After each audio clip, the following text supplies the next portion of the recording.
All right, Angela, you ready? I'm ready. All right, so I got a client, just spoke to them, and they're not ready for a full-time VA, but they really need help answering those phone calls. What do they do? I have a friend who can help us better answer this question. Ooh. Michelle, can you help us out? You bet. Okay, so I don't need to tell you how important answering the phones is to the growth of your business. But as CEO, it is below your pay grade, and it can also be a huge distraction from all the other things you need to do in your business. So a great way to take care of your phone needs as you're scaling your business is to work with a 24/7 virtual receptionist like Jill's office, who can answer calls, schedule appointments, and even do follow-up calls to make sure that your customers are taken care of without breaking the bank.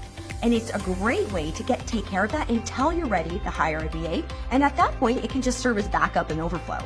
Nice work, Michelle.